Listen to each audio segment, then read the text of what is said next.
So we have completed the applications of first law of thermodynamics and heat engines, etc. in the last lecture. So today we begin the last section of heat and thermodynamics, which is heat transfer.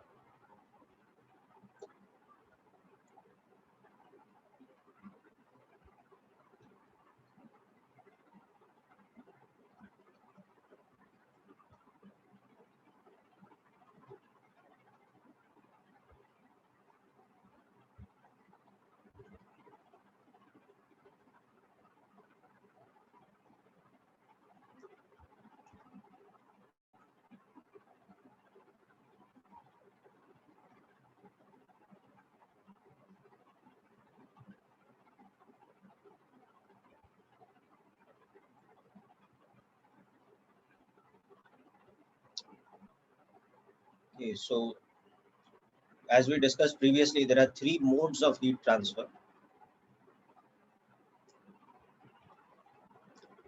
conduction, which is the primary mode of heat transfer in solids;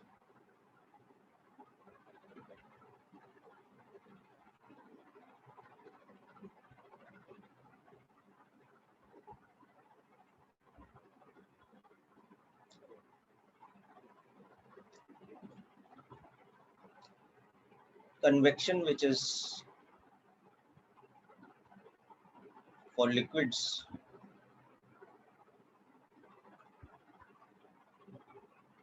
and gases. Third is radiation, which is heat transfer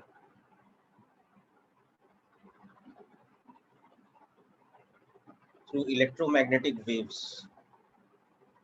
So it is independent of medium.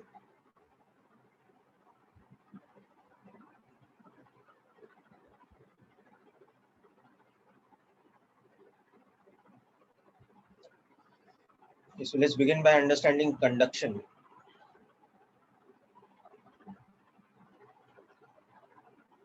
So another way to understand what conduction is all about is that it is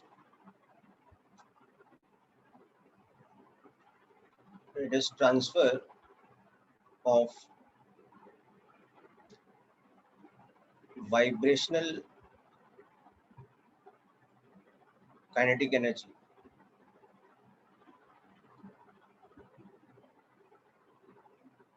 of molecules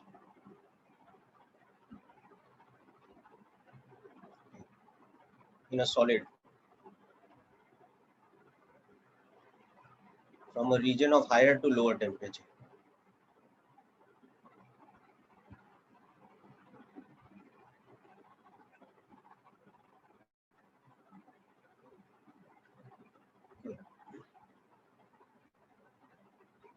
So as we've discussed previously, heat as a form of energy is nothing but molecular kinetic energy.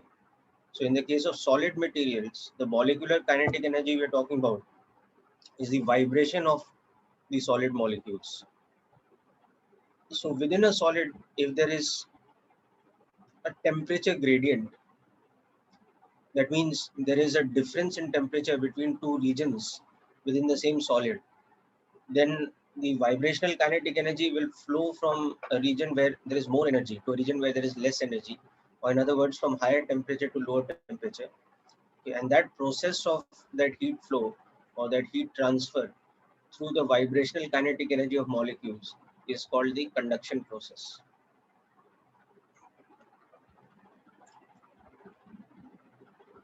Sir, of last point repeat, sir. Sorry, come again. Sir, can you repeat the last one? Yeah, it is what I've written over here only. It is the transfer of vibrational kinetic energy of molecules in a solid material, which is basically what we call heat. Heat as a form of energy is molecular kinetic energy. So in solids, it's vibrational kinetic energy. So within a solid, if there are regions at different temperature, so that means there's a difference in the average vibrational kinetic energy between the two regions. Then heat as a form of energy flows from higher temperature to lower temperature through the vibrational kinetic energy of molecules, and that is called conduction.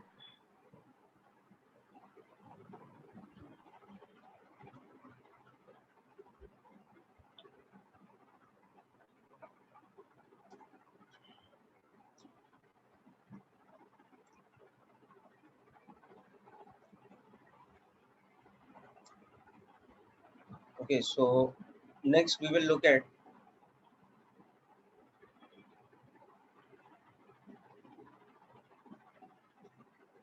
heat conduction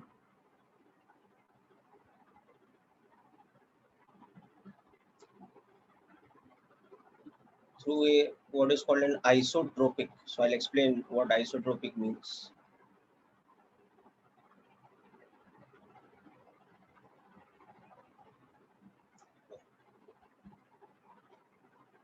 Of uniform cross section.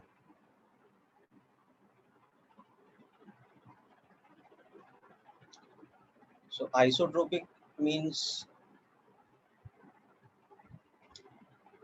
uniform physical properties, and uniform cross section means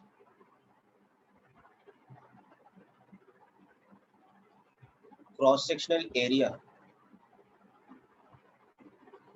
is same throughout.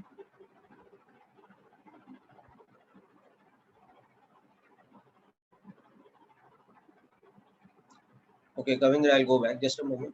Okay. So an example of that would be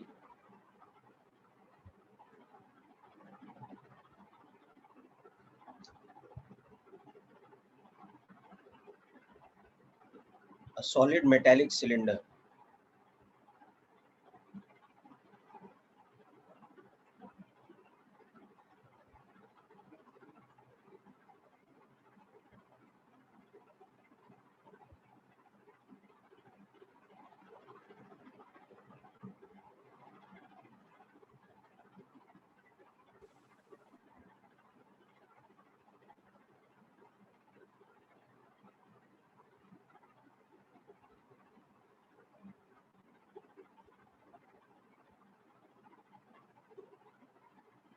This has a cross sectional area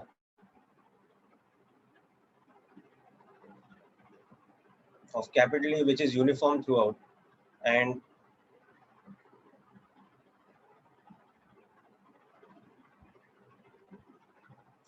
it's got a length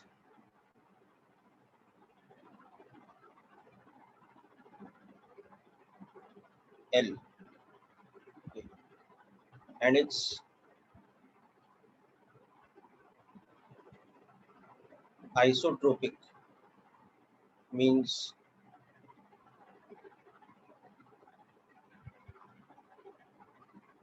the material, in this case the metal, has uniform material properties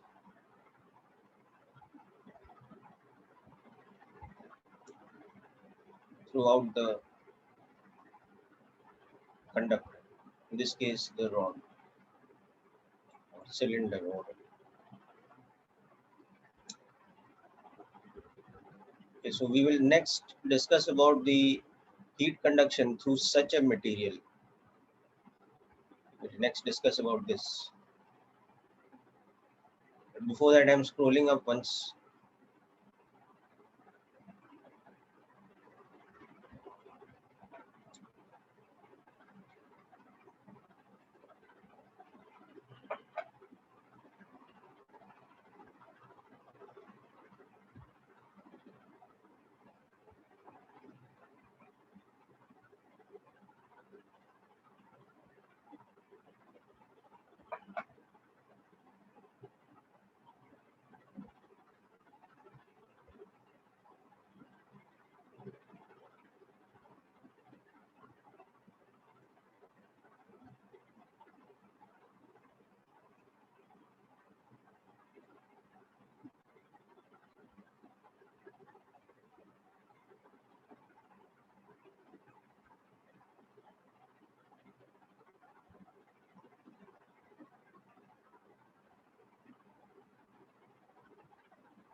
Okay, finished, Kavin?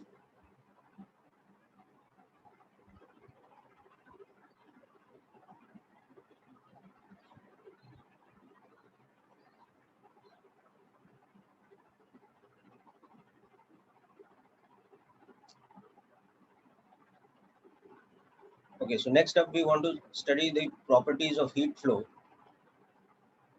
through this kind of a material, okay, which is called an isotropic heat conductor of uniform cross section. So an example of that would be this kind of a solid metallic cylinder.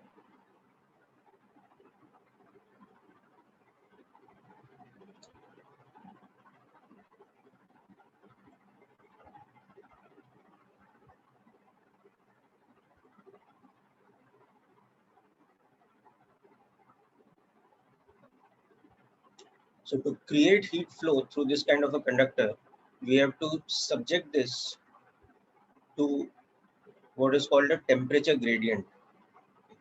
So now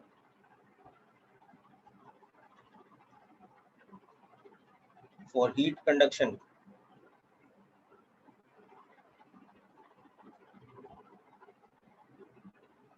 through this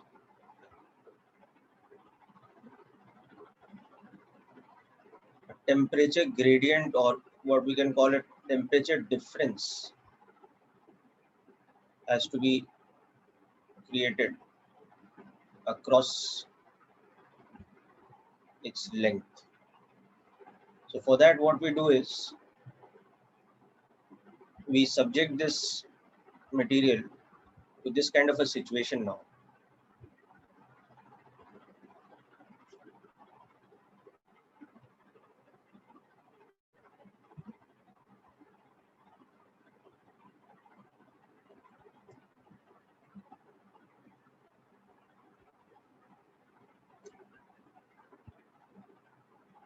So we put the two ends of the rod or the cylinder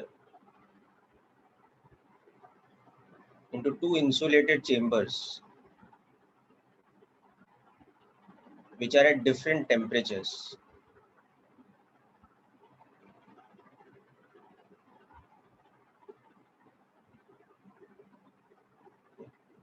So these are called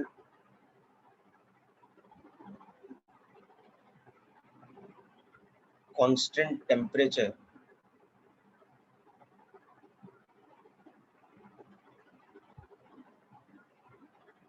reservoirs.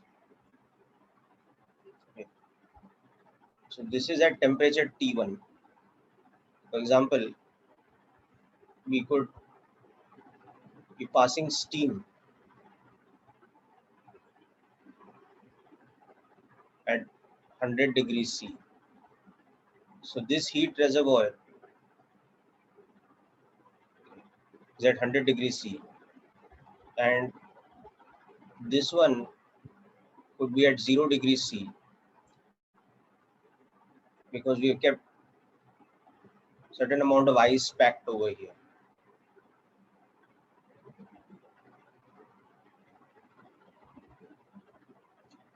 Okay.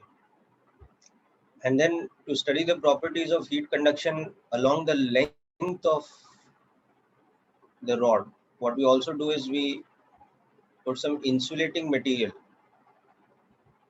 on the outer surface to prevent any heat escaping from the surface, so that the heat only flows along the length of the rod or the length of this cylinder. So this is our metallic cylinder, which has got cross sectional area A, length L, and it is isotropic, but the outer surface is insulated.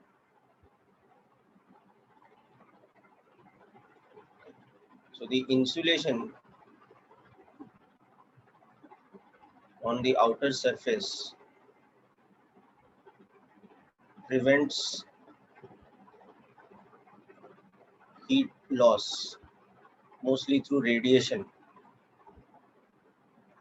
at its surface. So what that now does is that heat conducts along the length or the axis of the cylinder. Okay, so this is the direction in which heat flow happens.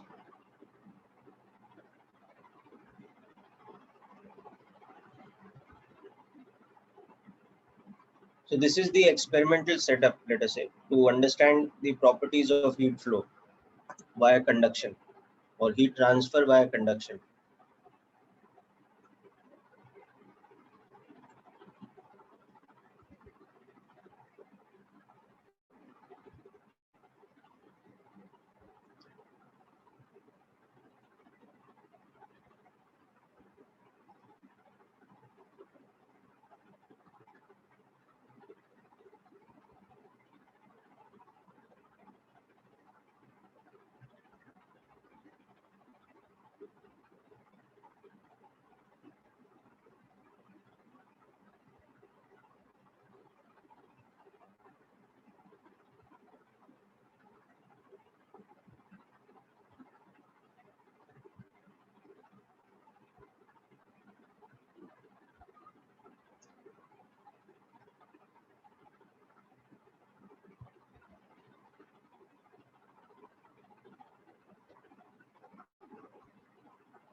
Okay,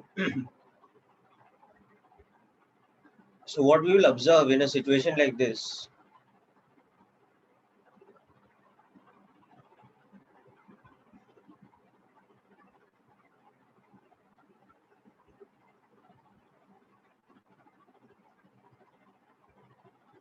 that after some time, okay, with the ends kept at constant temperatures,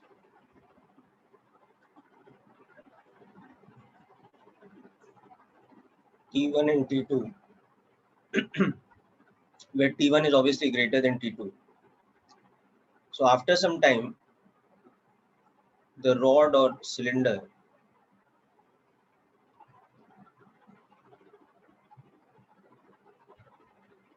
achieves a steady state.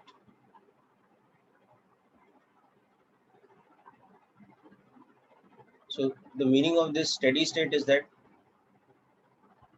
the temperatures at every point inside the rod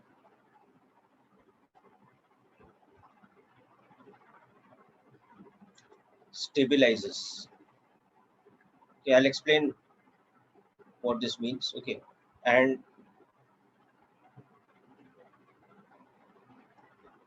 heat conducts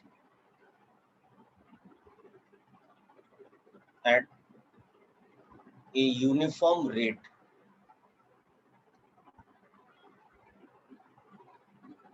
through it. Okay, so let me explain what this means, that it has to reach something called a steady state. So let's say while doing this experiment, okay, while doing this particular experiment, what we are doing is we are monitoring temperature at a few different points.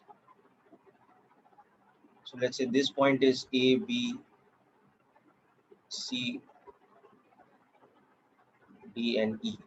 Okay. So initially, the rod was at room temperature.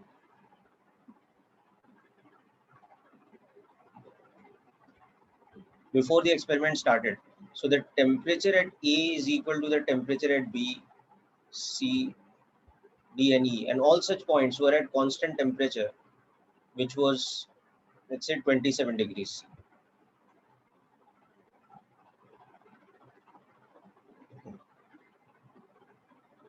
But after we subjected to this situation of being in the heat conduct, I mean, after we subject the two ends of the rod to constant temperature reservoirs of 100 degrees C and 0 degrees C. Now, if we are monitoring the temperatures at all these different points, so what we'll notice is that initially, okay, what happens is that temperatures at some points,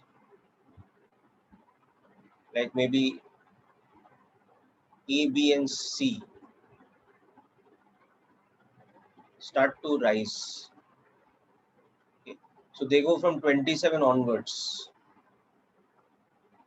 and some points drop. For example, D and E. At these points, the temperature starts to drop. Okay. But after sufficient time, so but as long as T1 and T2 are maintained constant, okay, eventually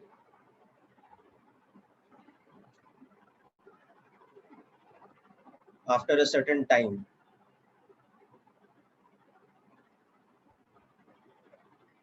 temperature at all points inside the rod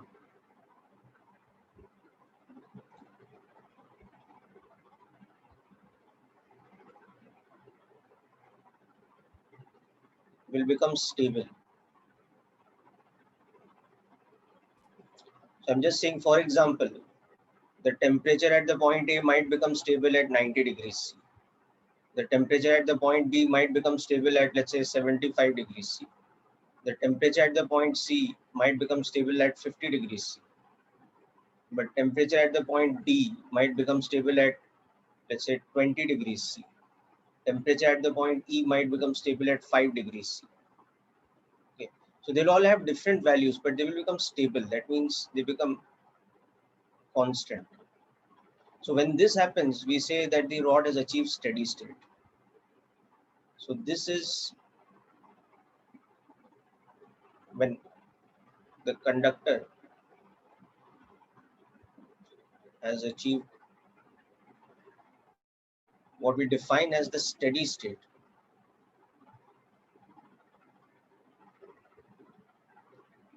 for heat conduction.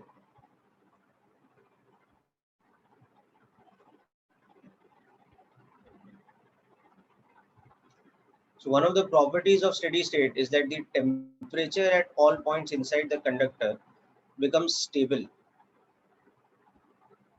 Okay. So I'm just taking you through this whole section once more.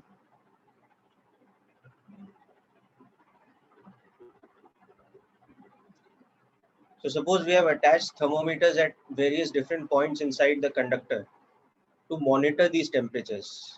Okay. So before we had subjected the conductor to these temperature reservoirs of T1 and T2, all points would have had uniform temperature of room temperature, which is 27 degrees. Okay. But now the moment we create this temperature difference across the ends, by subjecting one end to a constant temperature of 100 degrees C and the other end to a constant temperature of 0 degrees C.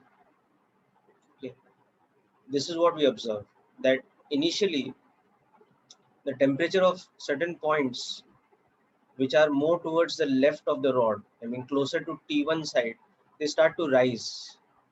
And the temperature at the other end of the rod, various points, those temperatures start to drop.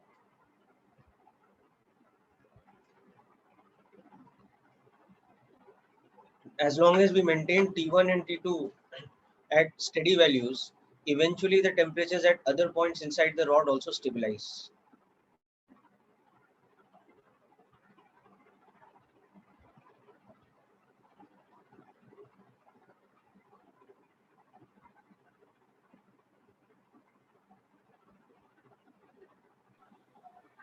Sir, Yeah, because they're closer to the hot end, na, Durgesh, you can see that. So heat is coming from the end which is at T1 at a faster rate than heat is going out to the end which is at 0 degrees C. So their temperature will start to rise. See what is happening, we are forcing this end to be at temperature 100 degrees C. Na? We're forcing this end to be at temperature 0 degrees C. So there's more vibrational kinetic energy here, there's less vibrational kinetic energy here. So that energy starts to flow and that makes this region start to heat up.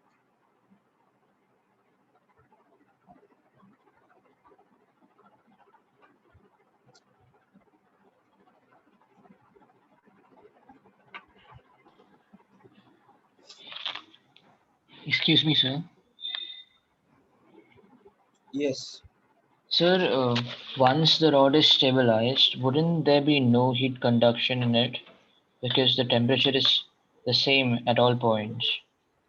No, it's not that there is no heat conduction. There is heat conduction, but the rate of heat conduction is stable, is uniform. Okay. Why I know there is heat conduction? Because different points are at different temperature. The temperature is constant with respect to time, but the temperature is not uniform.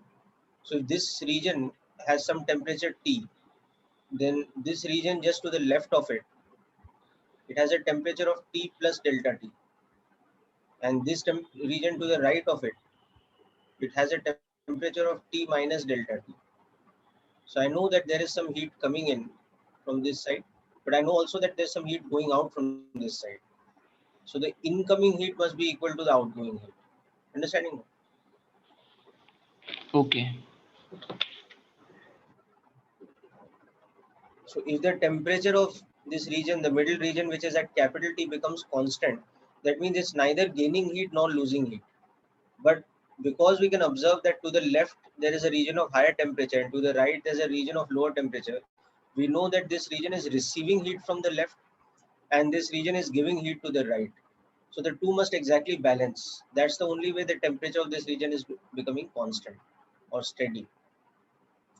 So that is our next conclusion. Okay, that because there is a temperature gradient, but the temperature has stabilized, that means there is a uniform rate of heat flow.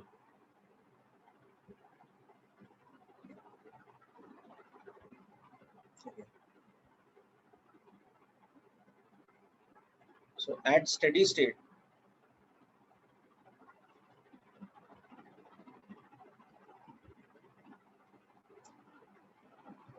the rate of heat conduction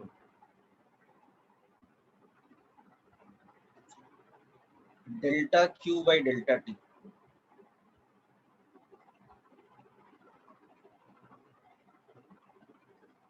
is uniform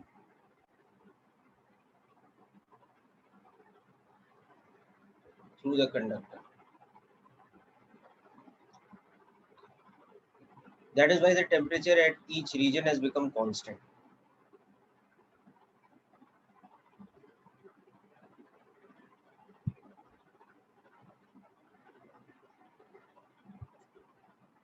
So whatever this rate of heat flow at any other point is the same value.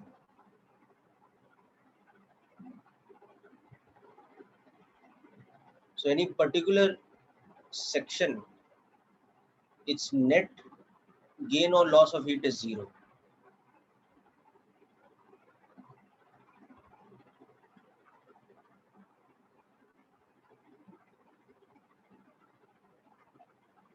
Hence temperature is stable.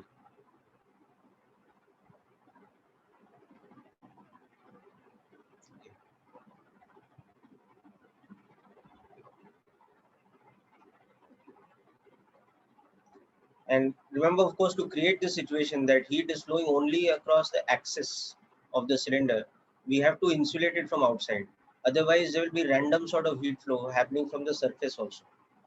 So this experiment has to be very carefully worked out in such a way that two things are critical over here. One is that we don't allow heat loss from the surface.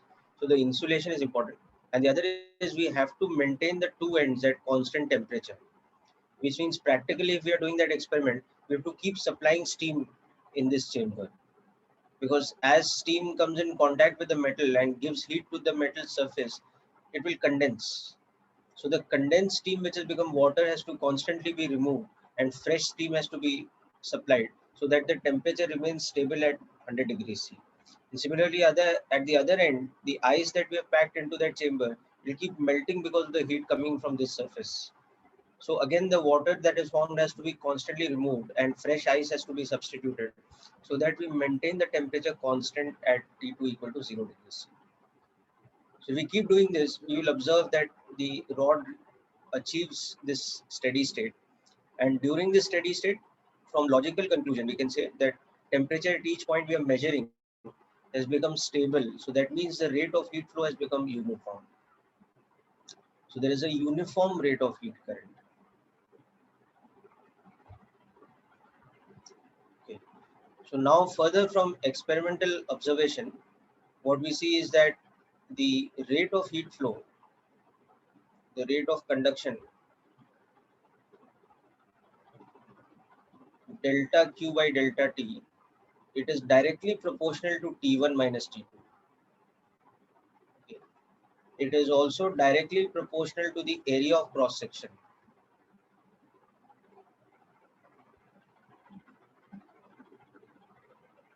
It is inversely proportional to the length of the rod. Okay. And the constant of proportionality here is a property of the material of the conductor, that is the metal that we are using for the cylinder, and that property is given the symbol small k, and it is called thermal conductivity.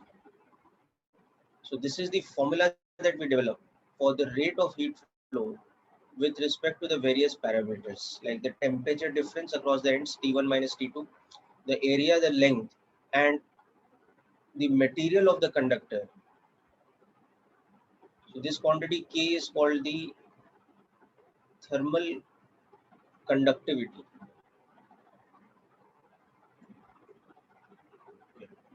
of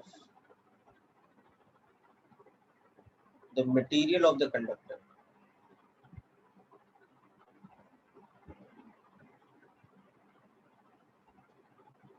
And thermal conductivity is expressed in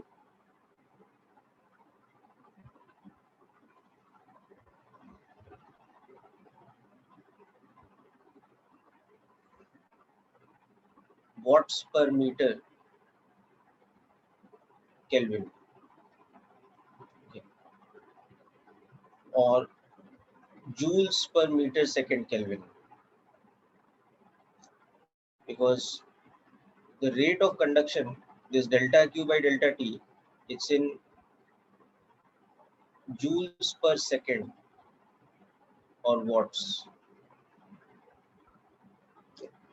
And obviously area is in meters square and length is in meters.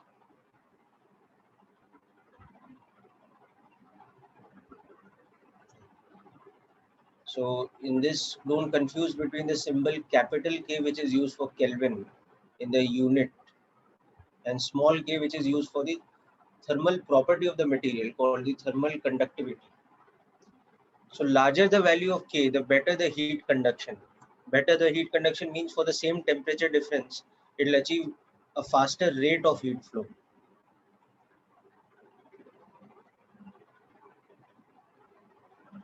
So for example, typically any metal will have a larger value of K compared to something like concrete. Okay. Or even wood for that matter. We're not talking about a situation where wood can combust. We're just talking about when heat flow is happening through wood.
Okay, so thermal conductivity is again something like specific heat capacity or latent heat, etc. It is experimentally measured for different materials. Okay, there's no way to theoretically determine what is the value of thermal conductivity. So, for example, okay, thermal conductivity for copper is around 400 watts per meter Kelvin. Okay. Thermal conductivity for aluminium, you don't have to memorize these values, but I'm just giving you an example. So aluminium is around 240. First So one is copper is a better heat conductor compared to aluminium. Yes, beta?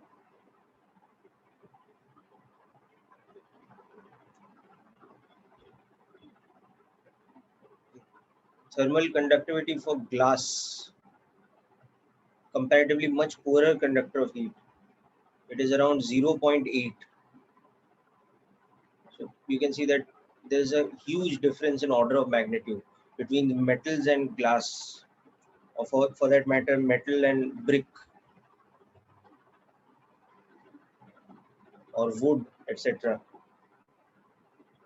Brick is around 0.7. Wood is even less. It's around 0.2.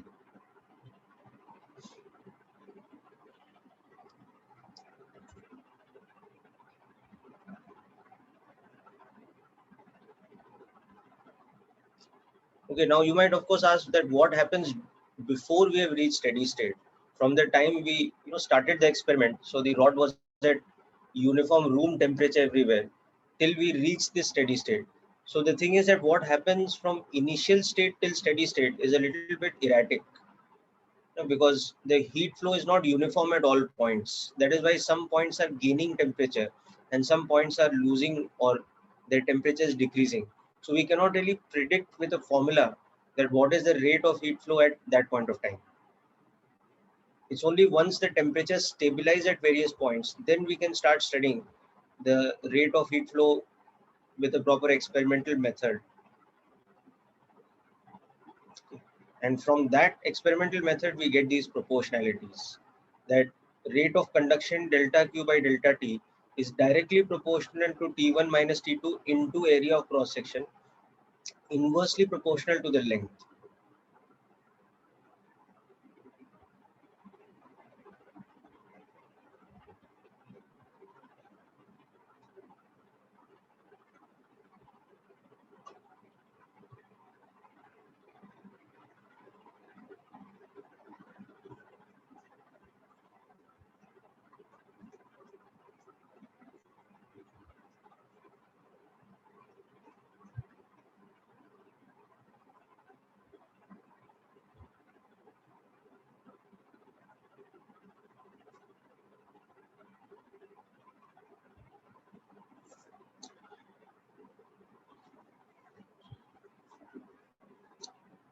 Okay, so let's do a numerical example.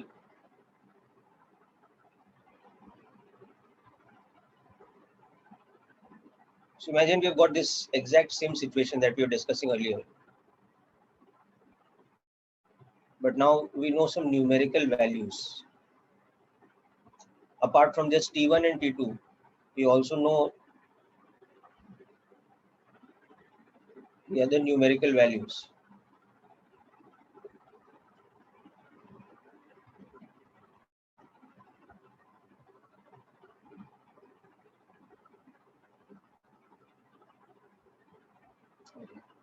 So in this example, suppose this is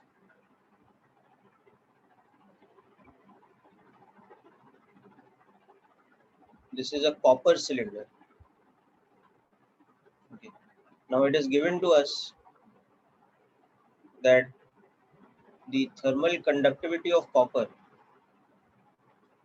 is the value I just wrote, 400 watts per meter Kelvin.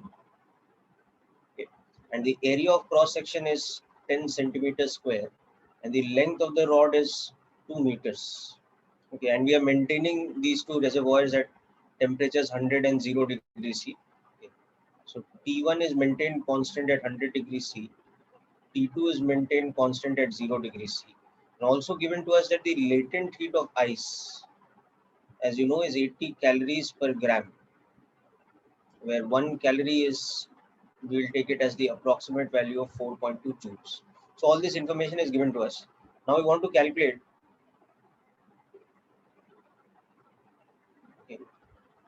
the rate of conduction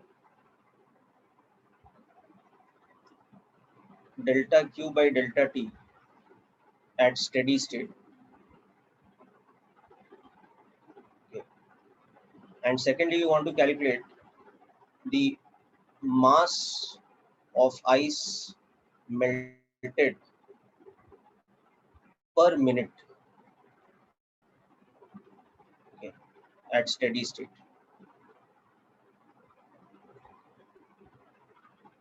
You'll also understand that if we are actually doing this experiment, by measuring the amount of ice that is melting or the amount of steam that is condensing per minute, we can actually make a measurement of the rate of heat. Here we'll do the reverse. We'll use the formula to find the rate of heat flow, and from that we will do a calculation of the rate at which the ice is melting. But if we were actually doing the experiment, then we could measure how much ice is melting per minute, and from that we could, per minute, per second, whatever, and from that we could estimate what is the rate of heat flow, and further from that we could estimate that what is the value of K for copper. Okay, so that would happen in reverse. So anyway, let's work out this numerical example.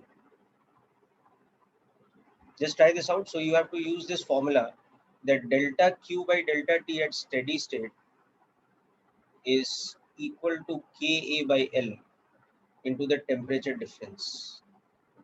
Okay, and then of course you know that mass of ice melted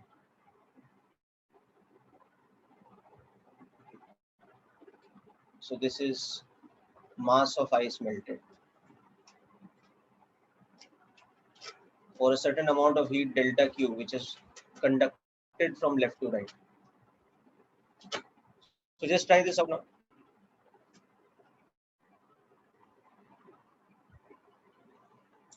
Okay, Dhruv, that's correct.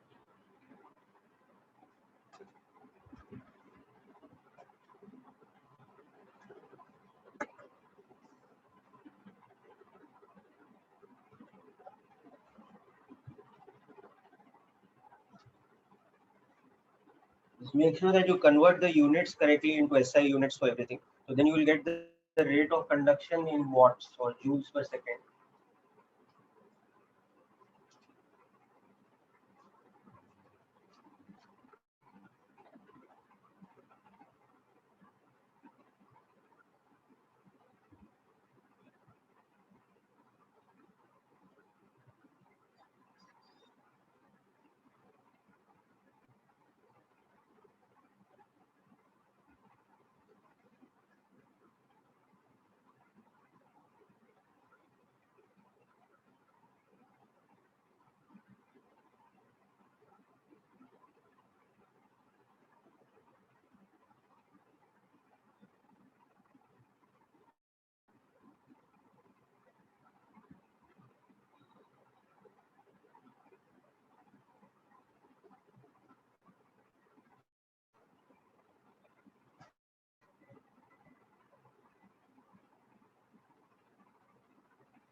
Okay, so let's check out the values.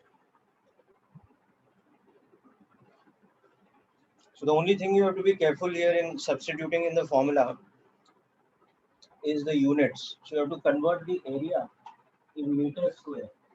The area is given to us in centimeters square. Rest all the things we can substitute directly because the temperature difference in degrees C is the same as the temperature difference in Kelvin, as you know. So we don't really have to worry about the temperature difference part. It's given in degrees C, so it's fine. Okay, so let's look at the substitution now.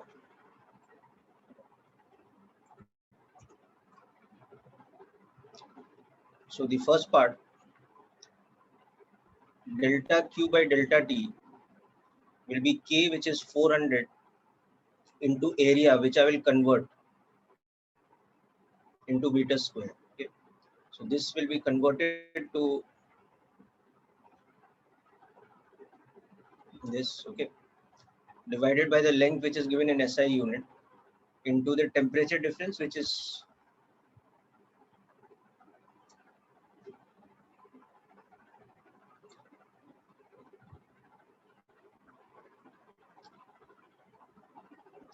this is 2 into 10 raised power 2 minus 3 plus 2.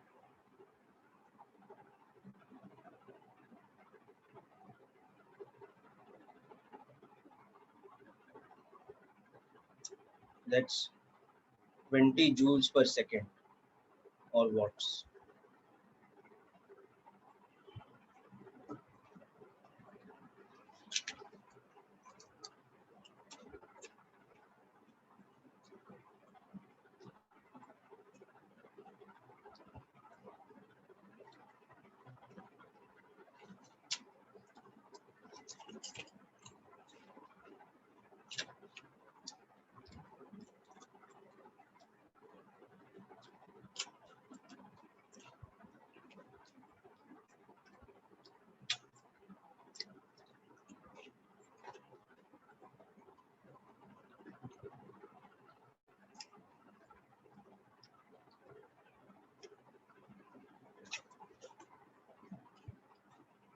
Okay, so that's our rate of conduction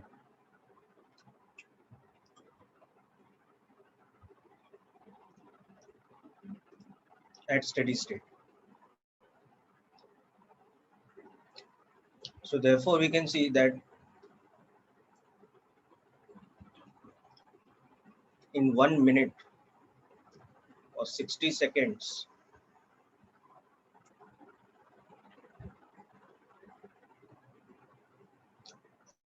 1200 joules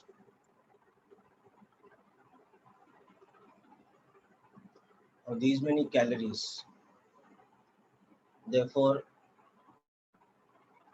mass of ice melted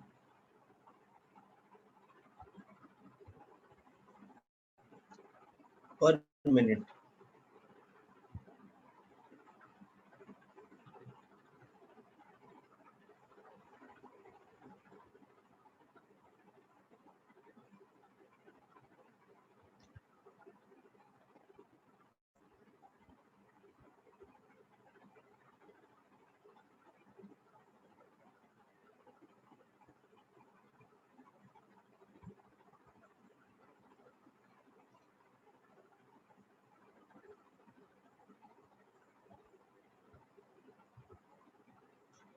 So this will be roughly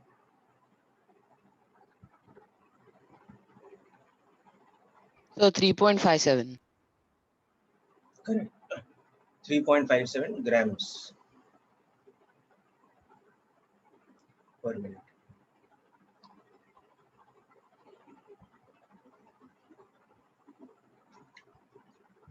So again, you have to be careful of the units. That latent heat given was in calories per gram. To convert that to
Okay, now, so hope this example is clear to all of you. Now, one more important property of steady state for an isotropic conductor is that the temperature achieves, the conductor achieves what is called a uniform temperature gradient. So, an isotropic conductor of uniform cross section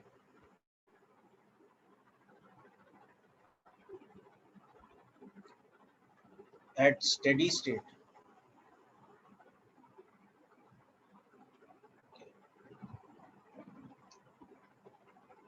has a uniform temperature gradient.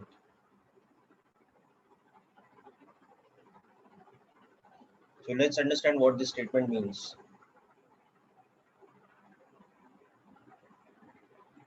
So within the conductor, so first of all, we are keeping the two ends of the conductor at T1 and T2. And rest all the things are same. So make sure you understand that there is insulation outside.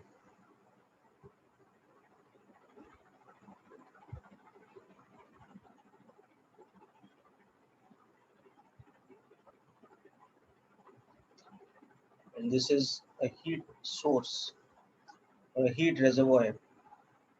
So at constant temperature. Now if we compare inside the rod now any 2 points such that the distance between them is delta x. So this distance is delta x. Then these will be at different temperatures such that if the temperature at this point is T, then the temperature at this point should be T plus delta T because T1 is greater than T2. Then this temperature gradient delta T by delta X, this will be uniform at all points. So in fact, this delta T by delta X will be equal to T1 minus T2 by L. So in other words, if you look at this as a graph of temperature versus position,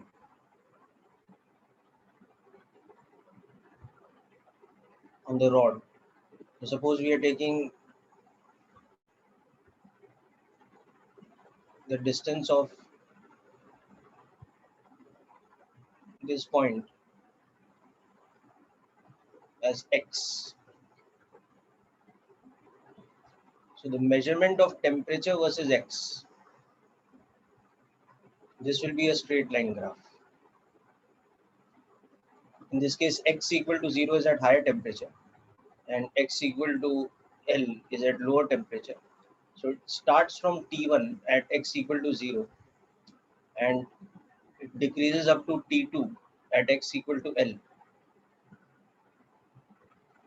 But it decreases in such a way that the gradient is uniform. So if I just look at the temperatures at two different points like this,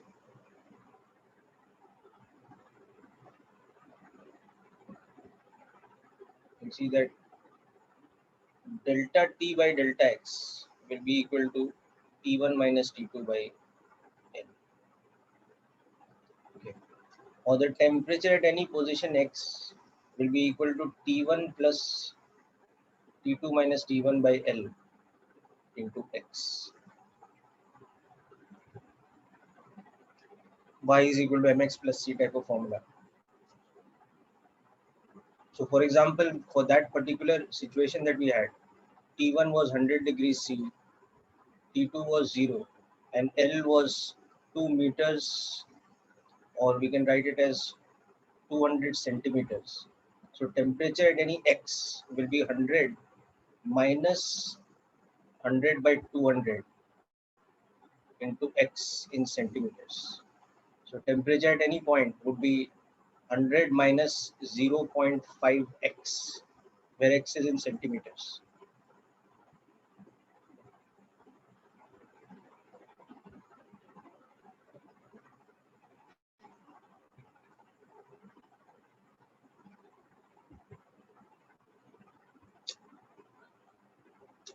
Now the justification of this formula is very simple, that if you consider a cross section of the rod of length delta x, then the rate of heat flow through this should be Ka by delta x into this temperature difference now.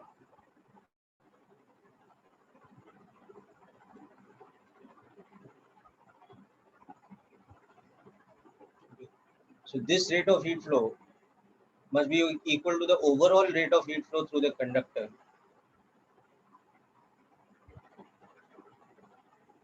Okay. So this justifies that delta T by delta x is T1 minus T2 by.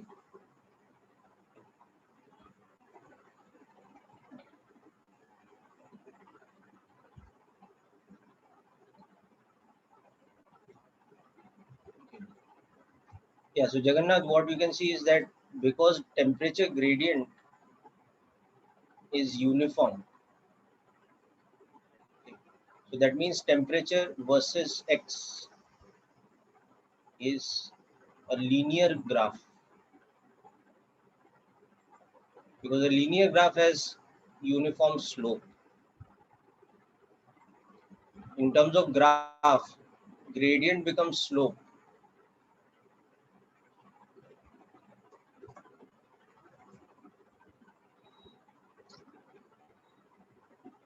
Should not have variable slope now. So that's why it should be a straight line. Is it clear now?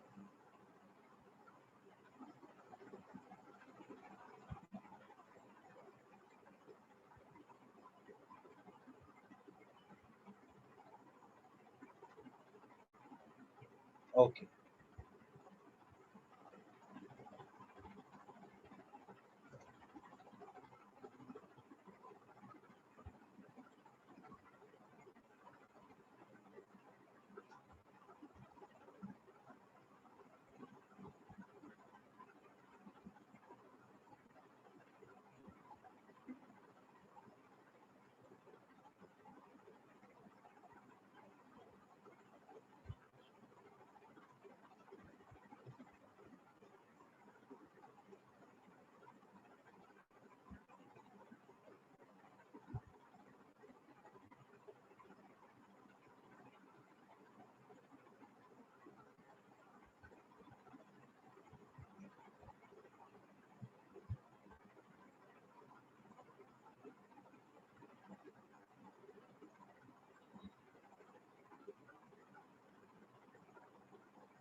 Okay, so hope this concept is clear.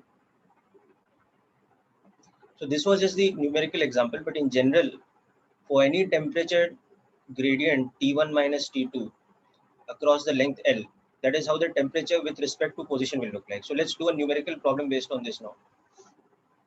I mean, based on all these concepts put together.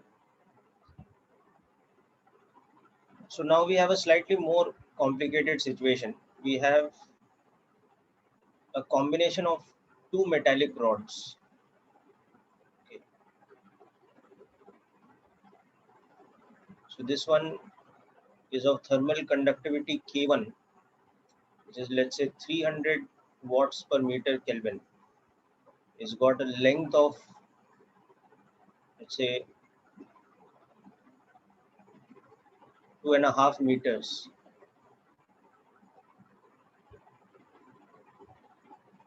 and an area of cross section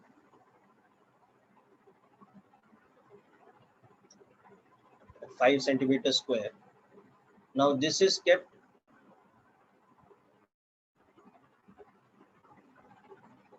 in this type, you can say, series combination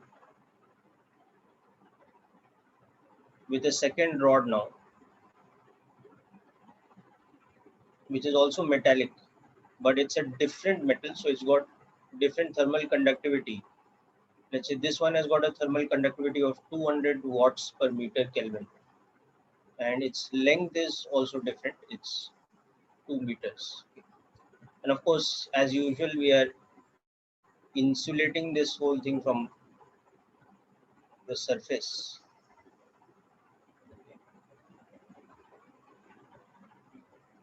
And the insulation continues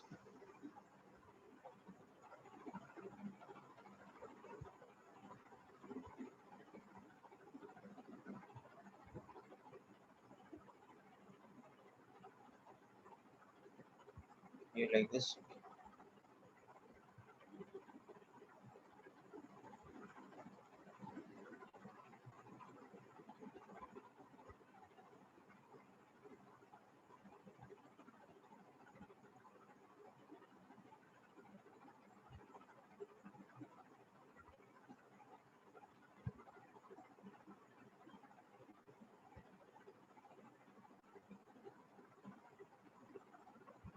This is heat insulation. Okay. Now what we are doing is we are keeping this side at a temperature of, let us say, 120 degrees C, and this side at a temperature of minus 30 degrees C. So first of all, we have to find the temperature of the junction, that is the joining point of the two rods.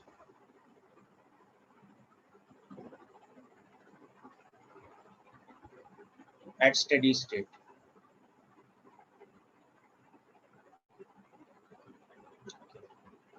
Then the rate of heat conduction, you can see the net rate of heat conduction through the combination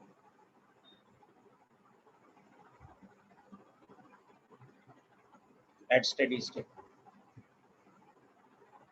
Okay. And you have to find the temperature at 2 points on either side of the junction at 1 meter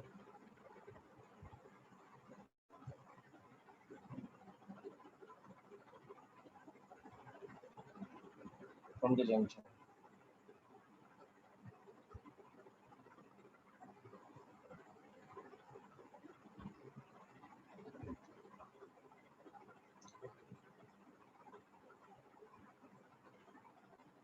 Just try out this question.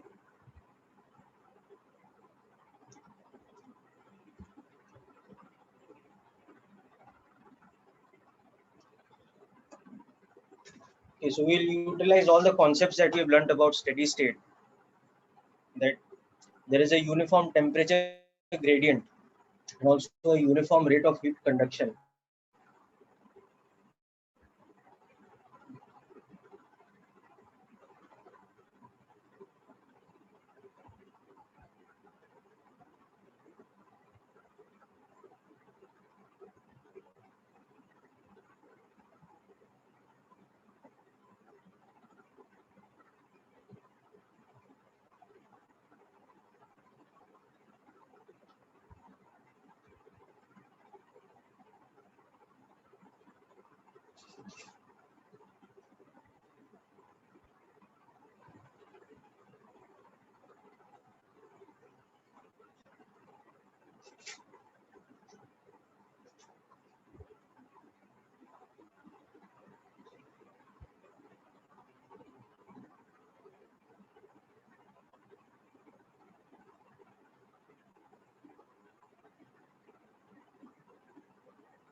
Okay, people, let us look at the conclusion to this question.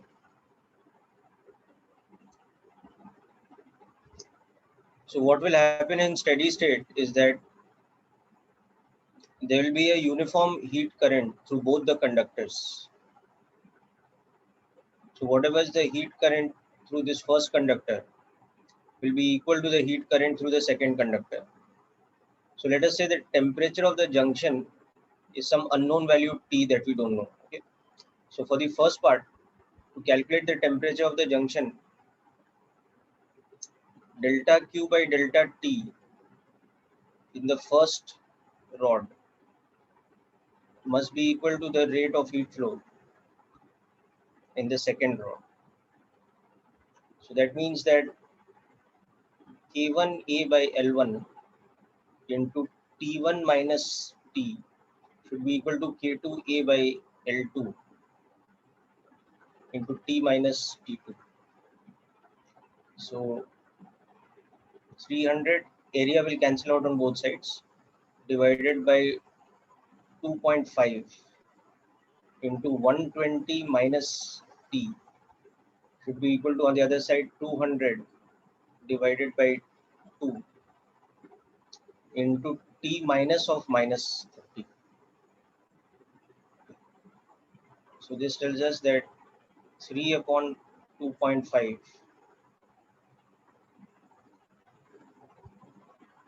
must be equal to T plus 30.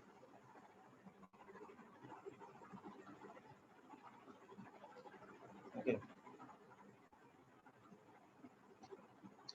Because steady state, na, Shikhar, at steady state, the temperature of every point inside both the rods has to become constant. So there has to be uniform rate of heat flow.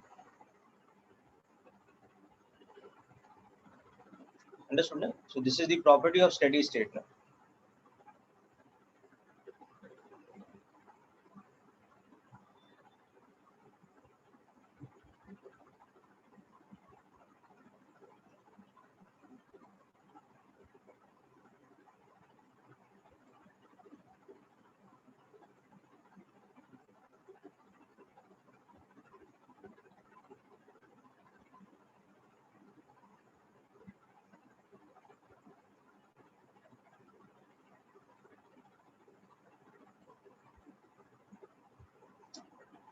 Is it clear, Shikhar?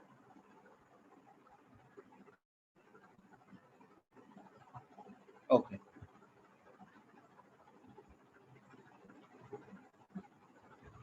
So this temperature becomes how much now?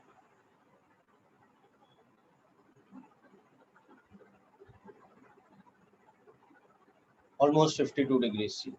Yes.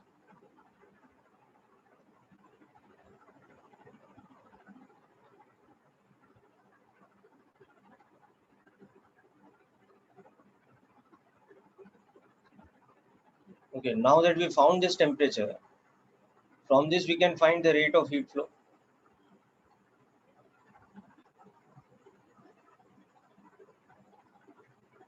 This delta Q by delta T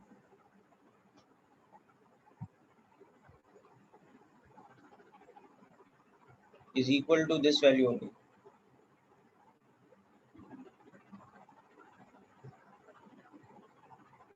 which is the same thing as this value.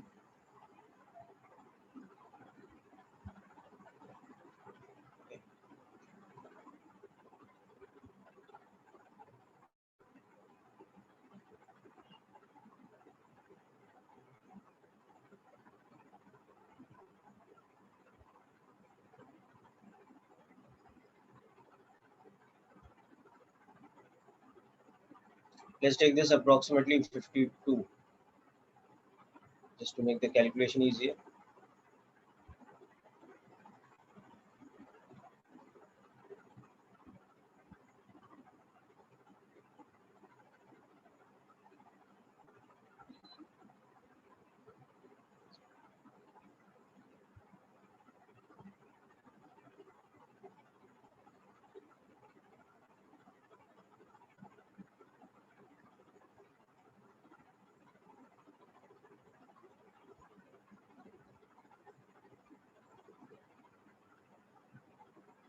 Sir, it will be 82, no?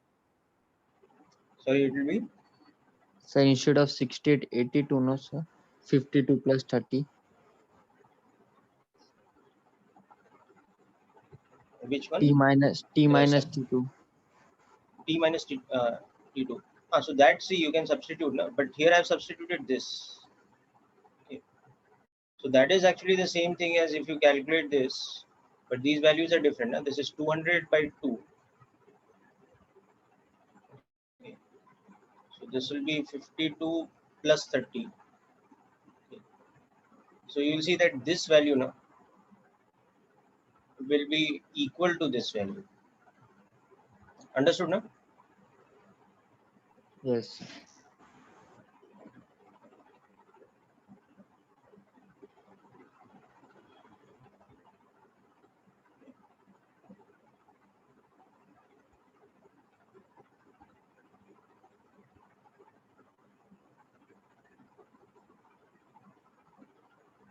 This will be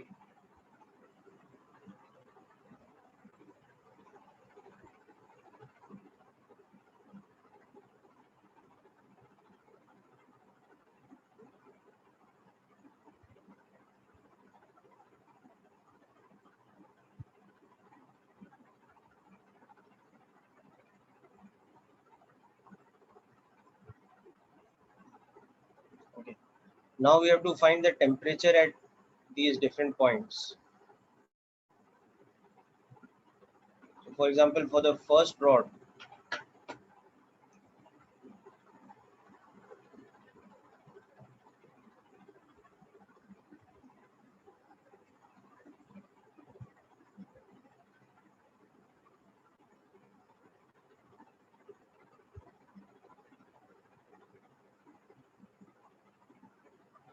I want to find the temperature at this point, let's say.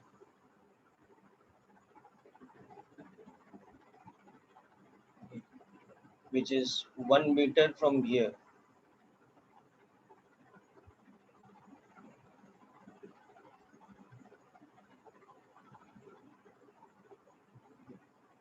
And therefore 1.5 meter from here.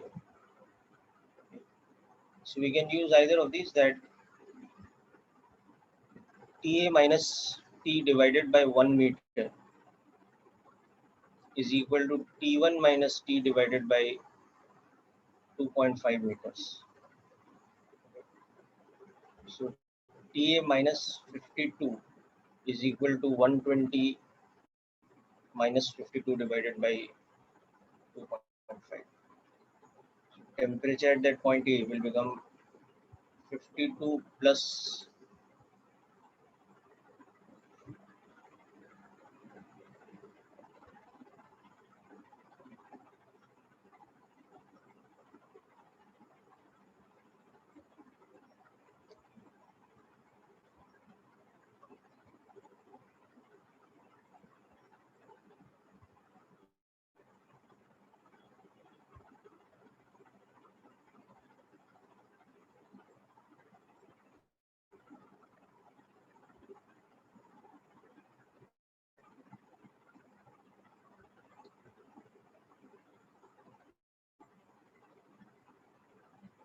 similarly for this point.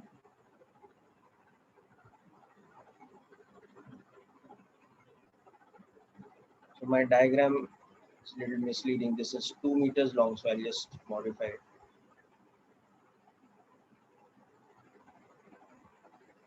Okay. So since this happens to be the midpoint, because the total length only was 2 meters, and here we've seen this temperature is minus 30 degrees C. So we can see that the temperature at the point B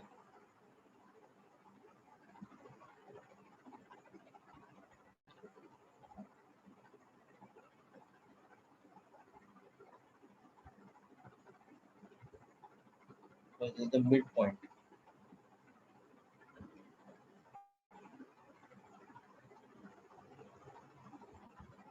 We are using the direct formula only, Shikha. This is the equation of straight line only. This formula now. This is the direct formula only.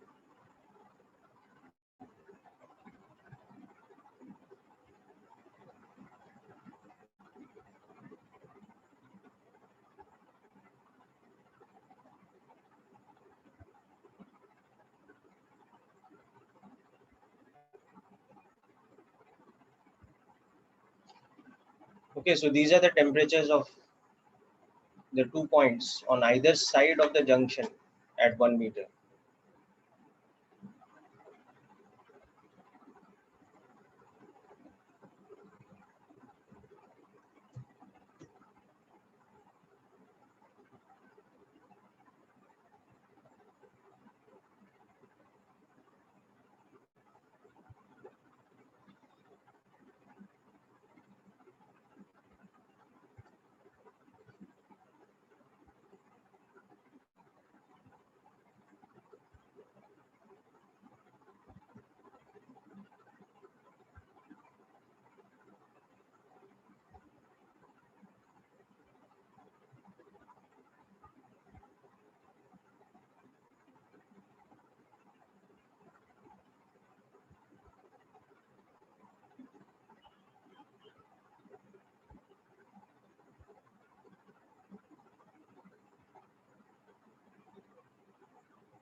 Okay, so with that we conclude today's class, people.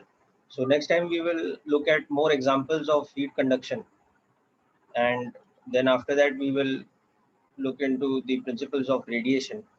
Convection is not something which is there in detail in our syllabus. So mainly in this chapter we will be studying about conduction and then radiation. So make sure you revise today's lecture properly, and that's it for today's session. Wish you all the best, people.